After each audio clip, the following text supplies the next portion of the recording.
35 ਤੋਂ 40% ਅਜੇ ਕੰਪਲੀਸ਼ਨ ਹੋਈ ਹੈ, ਜਿਹਦੀ ਕਿ 60 ਤੋਂ 70% ਜਿਹੜੀ ਕੰਪਲੀਸ਼ਨ ਹੈ ਉਹ ਰਹਿੰਦੀ ਹੈ। ਘੱਟ 3 ਤੋਂ 4 ਸਾਲ ਦਾ ਸਮਾਂ ਅਜੇ ਲੱਗੇਗਾ। ਸਰ ਬਹੁਤ ਦਿੱਕਤ ਆਉਂਦੀ ਹੈ ਜੀ। ਕਈ ਵਾਰ ਇੱਥੇ ਆਪਣੇ ਕੋਈ ਰਿਸ਼ਤੇਦਾਰੀ ਵੀ ਜਾਣਾ ਹੁੰਦਾ ਆ, ਘੁੰਮ ਕੇ ਜਾਣਾ ਪੈਂਦਾ। ਤੁਹਾਨੂੰ ਪਤਾ ਪੈਟਰੋਲ ਦੀਆਂ ਕੀਮਤਾਂ ਇੰਨੀਆਂ ਵੱਧ ਚੁੱਕੀਆਂ ਵਾ ਔਰ ਸਰਕਾਰਾਂ ਦੇ ਕੰਨ 'ਚ ਜੂੰ ਨਹੀਂ ਸਿਰਕ ਰਹੀ। ਰੇਹੜੀ ਵਾਲੇ ਇੱਥੇ ਸਬਜ਼ੀ ਲੈਣ ਆਉਂਦੇ ਔਰ ਘੁੰਮ ਕੇ ਜਾਂਦੇ ਨੇ ਔਰ ਉਹਨਾਂ ਨੂੰ ਰਾਹਤ ਮਿਲੇ। ਪਰਸੋਂ ਨਿਕਲਿਆ ਦੀ ਤੇ ਬੰਦਾ ਉਹ ਪੱਥਰ ਥਾਣੀ ਜਦੋਂ ਵਿੱਚ ਨਿਕਲਿਆ ਤਾਂ ਵਿਚਾਰਾ ਡਿੱਗ ਗਿਆ, ਉਹਦੀ ਹਰਕਤ ਤੇ ਸੱਟ ਲੱਗੀ, ਲੇਡੀਜ਼ ਦੇ ਸੱਟ ਵੀ ਲੱਗੀ ਆ। ਹੁਣ ਇਹ ਜਿਹੜੀ ਸੱਟ ਲੱਗੀ ਇਹਦਾ ਜ਼ਿੰਮੇਵਾਰ ਕੌਣ ਆ? ਅਮਰਜੀਤ ਸਿੰਘ ਮੇਰਾ ਨਾਮ ਹੈ। ਮੈਂ ਇੱਕ ਸਮਾਜ ਸੇਵੀ ਦੇ ਤੌਰ ਤੇ ਵੀ ਅੰਮ੍ਰਿਤਸਰ ਦੇ ਵਿੱਚ ਵਿਚਰ ਰਿਹਾ। ਵੈਸੇ ਮੇਰਾ ਪ੍ਰੋਫੈਸ਼ਨ ਜਿਹੜਾ ਇੰਜੀਨੀਅਰ ਦਾ ਲਾਈਨ ਦਾ ਹੈ, ਠੀਕ ਹੈ। ਅੰਮ੍ਰਿਤਸਰ ਦੇ ਵਿੱਚ ਮੈਂ ਵੱਖ-ਵੱਖ ਸਾਈਡ ਦੇ ਉੱਤੇ ਕੰਮ ਇਸ ਵੇਲੇ ਚੱਲ ਰਹੇ ਨੇ ਤੇ ਸਮਾਜ ਤੋਂ ਸੇਵੀ ਤੌਰ ਤੇ ਵੀ ਮੈਂ ਅੰਮ੍ਰਿਤਸਰ ਦੇ ਵਿੱਚ ਵਿਚਰ ਰਿਹਾ। ਇਹ ਸਰ ਪਿਛਲੇ 3 ਸਾਲ ਤੋਂ ਇਸੇ ਤਰ੍ਹਾਂ ਹੀ ਅਧੂਰਾ ਲਟਕਿਆ ਹੋਇਆ ਹੈ। ਇਹ ਬ੍ਰਿਜ ਅਧੂਰਾ ਲਟਕਿਆ ਹੈ। ਜਿਸ ਤਰ੍ਹਾਂ ਤੁਸੀਂ ਦੇਖ ਪਾ ਰਹੇ ਹੋ, ਇਹ ਸਾਰੇ ਦੇ ਸਾਰੇ ਖੱਡੇ ਅਜੇ ਤੱਕ ਮਿੱਟੀ ਇਹਨਾਂ ਦੇ ਵਿੱਚ ਫਿਲ ਨਹੀਂ ਕੀਤੀ ਗਈ। ਇਸ ਵੇਲੇ ਅਜੇ ਮਿੱਟੀ ਫਿਲ ਨਹੀਂ ਕੀਤੀ ਗਈ ਤੇ ਆਟੋ ਵੀ ਜਿਹੜੇ ਆ ਇੱਕ ਸਾਈਡ ਦੇ ਉੱਤੇ ਇੱਥੇ ਆਣ ਕੇ ਸਟੋਪੇਜ ਕਰ ਦਿੰਦੇ ਨੇ। ਇੱਥੋਂ ਪੈਦਲ ਲੰਘ ਕੇ ਦੂਸਰੀ ਸਾਈਡ ਤੋਂ ਦੁਬਾਰਾ ਆਟੋ ਲਓ, ਫਿਰ ਆਪਣੇ ਘਰਾਂ ਦੇ ਵਿੱਚ ਜਿਹੜੇ ਮਜ਼ਦੂਰ ਆਮ ਜਨਤਾ ਹੈ ਉਹਨਾਂ ਨੂੰ ਬਹੁਤ ਜ਼ਿਆਦਾ ਇੱਥੇ ਪਰੇਸ਼ਾਨੀ ਹੋ ਰਹੀ ਹੈ। ਪਰ ਮੈਂ ਪ੍ਰਸ਼ਾਸਨ ਤੋਂ ਇਹੋ ਮੰਗ ਕਰਦਾ ਵਾਂ ਵੀ ਇਸ ਪੁਲ ਨੂੰ ਜਲਦੀ ਤੋਂ ਜਲਦੀ ਕੰਪਲੀਟ ਕੀਤਾ ਜਾਵੇ ਤਾਂ ਜੋ ਇਹ ਰਸਤਾ ਜਿਹੜਾ ਸਾਫ਼ ਤੇ ਕਲੀਅਰ ਹੋ ਸਕੇ। ਸਰ ਇਹਦੀ 35 ਤੋਂ 40% ਅਜੇ ਕੰਪਲੀਸ਼ਨ ਹੋਈ ਹੈ, ਜਿਹਦੀ ਕਿ 60 ਤੋਂ 70% ਜਿਹੜੀ ਕੰਪਲੀਸ਼ਨ ਹੈ ਉਹ ਰਹਿੰਦੀ ਹੈ। ਸਰ ਇਹਦਾ ਘੱਟ ਤੋਂ ਘੱਟ 3 ਤੋਂ 4 ਸਾਲ ਦਾ ਸਮਾਂ ਅਜੇ ਲੱਗੇਗਾ। ਮੇਰਾ ਨਾਮ ਅੰਮ੍ਰਿਤਪਾਲ ਸਿੰਘ ਹੈ ਜੀ।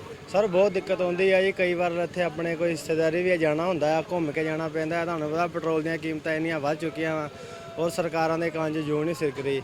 ਰੋਜ਼ ਹੀ ਰੋਜ਼ ਪੈਟਰੋਲ ਦੀਆਂ ਕੀਮਤਾਂ ਵੱਧ ਰਹੀਆਂ ਨੇ ਔਰ ਸਾਨੂੰ ਸਾਡਾ ਡੇਲੀ ਆਣਾ ਜਾਣਾ ਆ। ਸਬਜ਼ੀ ਮੰਡੀ ਵੀ ਆਈਦਾ ਕੋਈ ਘਰ ਵਾਸਤੇ ਸਮਾਨ ਲੈਣ ਵਾਸਤੇ ਔਰ ਤਦ ਵੀ ਸਾਨੂੰ ਕੁਝ ਫਾਟਕ ਬੰਦ ਦੀ ਵਜ੍ਹਾ ਨਾਲ ਕੁਝ ਇਹਨਾਂ ਨੇ ਰਾਹ ਬੰਦ ਕੀਤੇ ਹੋਏ ਆ। ਫਿਰ ਸਾਨੂੰ ਘੁੰਮ ਕੇ ਉੱਪਰ ਦੀ ਗੋਲਡਨ ਗੇਟ ਥਾਣੀ ਜਾਣਾ ਪੈਂਦਾ ਜੀ। ਸਰ ਕਾਫੀ ਲੰਮੇ ਸਮੇਂ ਤੋਂ ਚੱਲ ਰਿਹਾ ਜੀ। ਇਹ ਬਹੁਤ ਜ਼ਿਆਦਾ ਹੀ ਦੇਰ ਹੋ ਗਈ ਆ। ਜਦੋਂ ਬਣਨ ਲੱਗਦਾ ਆ ਉਹ ਦੱਸਿਆ ਜਾਂਦਾ ਇੱਥੇ ਜੀ, ਉਹ ਕਹਿੰਦੇ ਛਾਉਣੀ ਵਾਲੇ ਰੋਕ ਦਿੰਦੇ ਆ ਕੰਮ ਨੂੰ। ਤੇ ਸਰ ਇਹਨਾਂ ਨੂੰ ਪਹਿਲਾਂ ਹੀ ਚਾਹੀਦਾ ਵਾ ਕਿ ਪਰਮਿਸ਼ਨ ਲੈ ਕੇ ਹੀ ਕੋਈ ਵੀ ਕੰਮ ਦਾ ਸ਼ੁਰੂ ਕਰਨਾ ਚਾਹੀਦਾ ਆ। ਤੇ ਕਾਫੀ ਲੰਮੇ ਸਮੇਂ ਤੋਂ ਇਹ ਕੰਮ ਰੁਕਿਆ ਹੋਇਆ ਵਾ, ਹਜੇ ਤੱਕ ਕੋਈ ਫਾਈਨਲ ਨਹੀਂ ਹੋਇਆ। ਬਹੁਤ ਹੀ ਘੱਟ ਸਲੋ ਸਰਵਿਸ ਚੱਲ ਰਹੀ ਆ। ਮੰਗ ਸਰ ਅਸੀਂ ਇਹੀ ਕਰਦੇ ਆ ਵੀ ਇਹ ਜੋ ਜਲਦ ਤੋਂ ਜਲਦ ਜੋ ਇਹ ਕੰਮ ਸ਼ੁਰੂ ਕੀਤਾ ਇਹਨੂੰ ਫਾਈਨਲ ਕੀਤਾ ਜਾਵੇ ਔਰ ਜੋ ਲੋਕਾਂ ਨੂੰ ਮੁਸ਼ਕਲਾਂ, ਗਰੀਬ ਪਰਿਵਾਰਾਂ ਨੂੰ, ਜੋ ਰੇਹੜੀ ਵਾਲੇ ਇੱਥੇ ਸਬਜ਼ੀ ਲੈਣ ਆਉਂਦੇ ਔਰ ਘੁੰਮ ਕੇ ਜਾਂਦੇ ਨੇ ਔਰ ਉਹਨਾਂ ਨੂੰ ਰਾਹਤ ਮਿਲੇ ਔਰ ਇਹ ਰਸਤਾ ਖੋਲ੍ਹ ਦਿੱਤਾ ਜਾਵੇ। ਕਮ ਸੇ ਕਮ ਆਟੋ ਰਿਕਸ਼ੇ ਰੇਹੜੀ ਵਾਲੇ ਤੇ ਲੰਘ ਸਕਣ। ਉਹਦੀ ਤਾਂ ਸਰ ਬਹੁਤ ਜ਼ਿਆਦਾ ਦਿੱਕਤ ਹੈ ਜੀ। ਉਹਦੀ ਦਿੱਕਤ ਇਹ ਆ ਕਿ ਵੇਖੋ ਬਾਈਕ ਵੀ ਬੜੀ ਮੁਸ਼ਕਲ ਲੰਘਦੀ ਆ। ਕੱਲ ਮੈਂ ਪਰਸੋਂ ਨਿਕਲਿਆ ਦੀ ਤੇ ਬੰਦਾ ਉਹ ਪੱਥਰ ਥਾਣੀ ਜਦੋਂ ਵਿੱਚ ਨਿਕਲਿਆ ਤਾਂ ਵਿਚਾਰਾ ਡਿੱਗ ਗਿਆ, ਉਹਦੀ ਹਰਕਤ ਤੇ ਸੱਟ ਲੱਗੀ, ਲੇਡੀਜ਼ ਦੇ ਸੱਟ ਵੀ ਲੱਗੀ ਆ। ਹੁਣ ਇਹ ਜਿਹੜੀ ਸੱਟ ਲੱਗੀ ਇਹਦਾ ਜ਼ਿੰਮੇਵਾਰ ਕੌਣ ਆ? ਕਿਤੇ ਨਾ ਕਿਤੇ ਸਰਕਾਰਾਂ ਹੀ ਜ਼ਿੰਮੇਵਾਰ ਆ ਜਾਂ ਸਾਡਾ ਕਿਤੇ ਪ੍ਰਸ਼ਾਸਨ ਆ ਕਿ ਜਿਹੜਾ ਕਿਤੇ ਇਸ ਚੀਜ਼ ਵਿੱਚ ਧਿਆਨ ਨਹੀਂ ਦੇ ਰਿਹਾ। ਸਰ ਪੁੱਲ ਨੂੰ ਇੱਕ ਲਿਮਟਿਡ ਟਾਈਮ ਦੇ ਵਿੱਚ ਪੂਰਾ ਹੋਣਾ ਚਾਹੀਦਾ ਸੀ ਤੇ ਇਹਨਾਂ ਨੂੰ ਚਾਹੀਦਾ ਵੀ ਜਿੰਨਾ ਟਾਈਮ ਰਹਿ ਗਿਆ ਉਹਦੇ ਵਿੱਚ ਕੰਪਲੀਟ ਕਰਨ। ਇਹ ਤੇ ਲੋਕਾਂ ਨੂੰ ਬਹੁਤ ਦਿੱਕਤ ਹੋ ਰਹੀ ਹੈ। ਤੁਸੀਂ ਆਪ ਵੀ ਦੇਖ ਸਕਦੇ ਹੋ ਕਿੰਨਾ ਟ੍ਰੈਫਿਕ ਜਾਮ ਹੋ ਗਿਆ ਸੀ ਤੇ ਲੰਘਣ ਵਾਲੇ ਨੂੰ ਕਾਫੀ ਪਰੇਸ਼ਾਨੀ ਹੋ ਰਹੀ ਹੈ। ਠੀਕ ਹੈ, ਮੈਂ ਚਾਹੁੰਦਾ ਕਿ ਇਹੀ ਅਪੀਲ ਹੈ ਵੀ ਇਹਨੂੰ ਜਲਦੀ ਤੋਂ ਜਲਦੀ ਕੰਪਲੀਟ ਕੀਤਾ ਜਾਵੇ ਨਿਯਮਿਤ ਸਮੇਂ ਵਿੱਚ।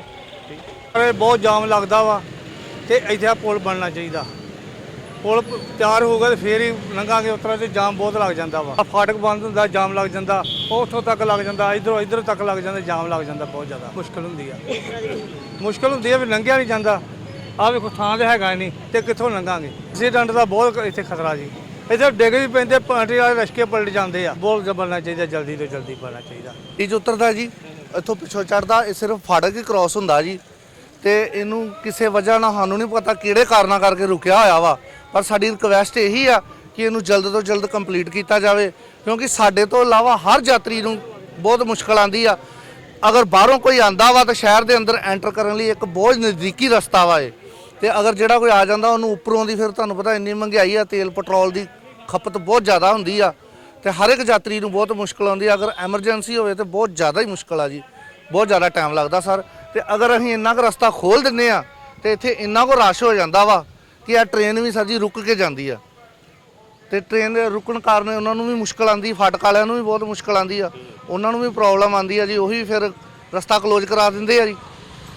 ਤੇ ਫਿਰ ਇਹਦੇ ਕਰਕੇ ਸਰ ਜੀ ਇਹੋ ਸਾਡੀ ਰਿਕਵੈਸਟ ਆ, ਬਾਰ-ਬਾਰ ਸਾਡੀ ਇਹੋ ਰਿਕਵੈਸਟ ਆ ਕਿ ਇਸ ਪੁਲ ਨੂੰ ਕੰਪਲੀਟ ਕੀਤਾ ਜਾਵੇ ਤੇ ਜੇ ਅਗਰ ਨਹੀਂ ਵੀ ਕੰਪਲੀਟ ਕਰਦੇ ਤੇ ਰਸਤਾ ਹੀ ਕੰਪਲੀਟ ਕੀਤਾ ਜਾਵੇ ਤਾਂ ਕਿ ਕੋਈ ਡਿੱਗੇ ਨਾ, ਐਕਸੀਡੈਂਟ ਦੀ ਵਾਰਦਾਤ ਨਾ ਹੋਵੇ ਜੀ।